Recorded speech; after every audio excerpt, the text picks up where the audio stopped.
नमस्कार प्यारे विद्यार्थियों, वेलकम है आप सभी का टीकेडी एजुकेशन में। दोस्तों 2025 में इलाहाबाद हाई कोर्ट की नई भर्ती के बारे में हम इस वीडियो में बात करेंगे। दोस्तों इस वीडियो में क्वालिफ़िकेशन क्या रहेगी, सिलेक्शन प्रोसेस क्या रहेगी, कब ये वैकेंसी है, कब से आप आवेदन कर पाएंगे, साथ ही साथ शॉर्ट हैंड कितनी होती है, टाइपिंग क्या होती है, सैलरी कितनी मिलती है, पूरा कंप्लीट सिलेक्शन प्रोसेस इस वीडियो में मैं आपको बताऊंगा A to Z। और दोस्तों जिन बच्चों ने 2024 का स्टेनोग्राफर का एग्ज़ाम दिया होगा वो सारी इन चीज़ों को जानते होंगे। कुछ बच्चों के मेरे पास लगातार कमेंट्स मैसेज आए कि सर मेरा पेपर ख़राब हो गया, मेरे गोले काले करने से रह गए, नई भर्ती कब देखने को मिलेगी। और साथ ही साथ में क्या है कि हमारे मार्क्स 62 बन रहे हैं, 60 बन रहे हैं, 58 बने हैं, 85 आ पाए हैं, क्या हम शॉर्ट हैंड के लिए एलिजिबल होंगे। तो तमाम तरह के डाउट छात्रों के बने हुए थे। तो जिन बच्चों का दोस्तों पेपर खराब हुआ था उनके लिए फाइनली गोल्डन अपॉर्चुनिटी निकल के आ गई है। और स्टेनो की जो भर्तियां हैं दोस्तों 1500 प्लस देखने को मिल रही हैं।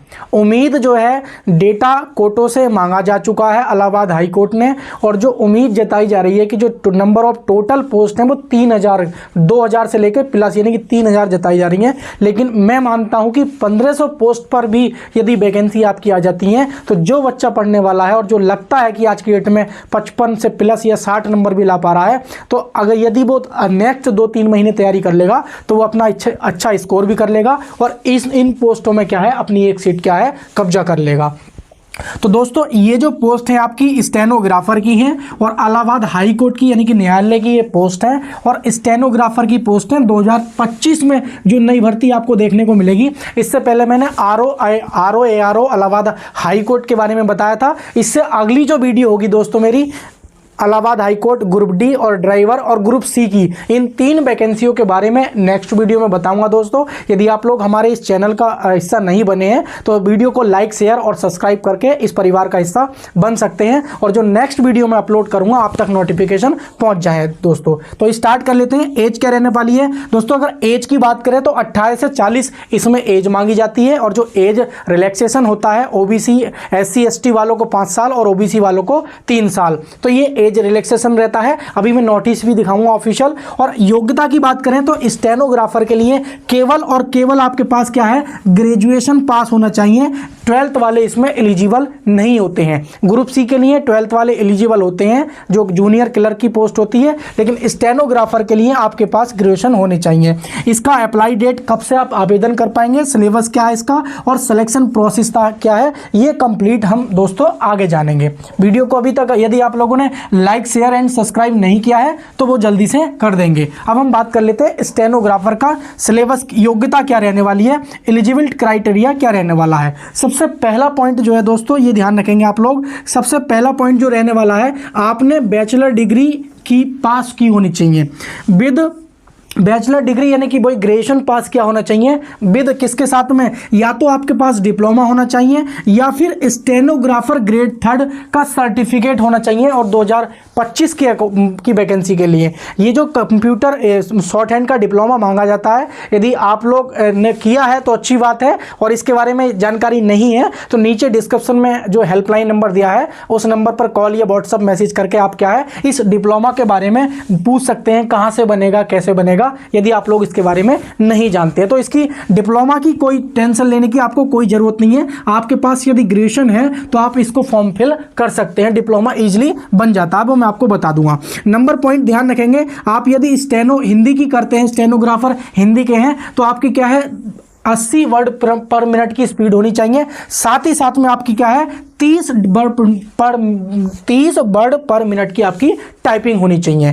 तो 80 का मैटर आपसे हिंदी वालों को आना चाहिए। बात करें इंग्लिश वालों को कितना आना चाहिए, इंग्लिश वालों को 100 की स्पीड होनी चाहिए शॉर्ट हैंड की। तो ये 3 पॉइंट है जो आप ध्यान रखेंगे। और नंबर 3rd पॉइंट जो है दोस्तों आपके पास CCC का सर्टिफिकेट होना चाहिए। यदि आपने अभी तक CCC का सर्टिफिकेट नहीं लिया है और स्टेनोग्राफर इलाहाबाद हाई कोर्ट में जॉब लेना चाहते हैं तो CCC का सर्टिफिकेट कर लेंगे। ये इसके हर महीने फॉर्म निकलते हैं और हर दूसरे महीने एग्जाम होता है और हर तीसरे महीने में इसका रिजल्ट आ जाता है। कोई ज़्यादा इसकी फीस नहीं है, 690 के आसपास इसकी फीस रहती है।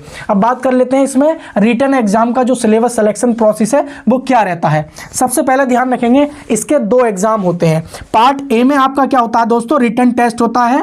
पार्ट ए में जो स्टेज 1 की बात करेंगे, रिटन एग्जाम होता है, रिटन एग्जामिनेशन। ये 90 मिनट का दोस्तों आपका एग्जाम होता है और ये इसमें क्या है 100 क्वेश्चन होते हैं। बात कर लेते हैं हिंदी के कितने क्वेश्चन होंगे, 25, इंग्लिश के 25, जनरल स्टडीज के 25, मैथमेटिक्स के 25, यानी कि 100 मार्क्स का क्वेश्चन होता है और 90 मिनट आपको इसमें मिलते हैं, ये ध्यान रखेंगे। उसके बाद स्टेज 2 में क्या बात रखेंगे, स्टेज 2 में आपकी क्या है दोनों टाइपिंग होती हैं, 25-25 मार्क्स की, 25 मार्क्स की हिंदी की और 25 मार्क्स की इंग्लिश की। बात कर लेते हैं आपके पास 25 वर्ड पर मिनट फॉर हिंदी और 30 वर्ड पर मिनट फॉर इंग्लिश, यानी कि 25 की हिंदी की और 30 की इंग्लिश की टाइपिंग होनी चाहिए। तो 100 मार्क्स का आपका ये रिटन हो गया और 50 मार्क्स की ये टाइपिंग होगी। बात आती है सेकेंड पार्ट क्या होता है, पार्ट जो सेकंड आपका एग्जाम होगा तो पार्ट ए में क्या हो गया आपकी हिंदी इंग्लिश की टाइपिंग हो गई और पार्ट बी में क्या हो जाएगा आपका शॉर्ट हैंड होती है 80 वर्ड पर मिनट विद क्या है 30 की स्पीड से आपकी क्या है शॉर्ट हैंड होती है और ये होती है 50 मार्क्स की। तो स्टेनो का क्या है भाई 200 मार्क्स का आपका क्या है पार्ट ए और पार्ट 2 दोनों के नंबर 1 के फाइनल आपकी मेरिट बनती है। ठीक है, तो ये ध्यान रखेंगे। ये पूरा का पूरा जो पूरा ये डिटेल्स है पीडीएफ, ये मैं टेलीग्राम चैनल पर डाल दूंगा, उसका जो लिंक है नीचे डिस्क्रिप्शन में दिया है, उसे आप लोग क्या है ज्वाइन कर लेंगे। तो आई होप आपको ये पूरा जो सिलेक्शन प्रोसेस है, कब से आवेदन कर सकते हैं, ये मैं बता देता हूँ। तो दोस्तों अभी जो फिलहाल मैंने कुछ कोर्ट्स में बात की है तो उसमें क्या निकल के आया कि सभी कोर्ट्स में लगभग कुछ कोर्ट्स का अकॉर्डिंग डेटा मांग लिया गया है और एक जजिस के पास 2 स्टेनो रखने की जो प्रोसेस है वो चल रहा है। और जो पेशकार, इस बार ये भी उम्मीद जताई जा रही है, जो पेशकार का पद होता था जो प्रमोशन से फिल होता था, इस बार 2025 में पेशकार की भी इलाहाबाद हाई कोर्ट में अलग से रिक्रूटमेंट देखने को मिलेगा। तो इस प्रकार स्टेनो की लगभग 3000 के से लेकर 2500 के अप्रोक्स में स्टेनो की पोस्ट है, लेकिन आप 1500 मान के चलिए और ये इलाहाबाद हाई कोर्ट में 1500 लगभग 6-7 सालों में जाके ये इतनी भर्ती देखने को मिलेगी आपको, 1500 के अप्रोक्स में केवल स्टेनो की भर्ती।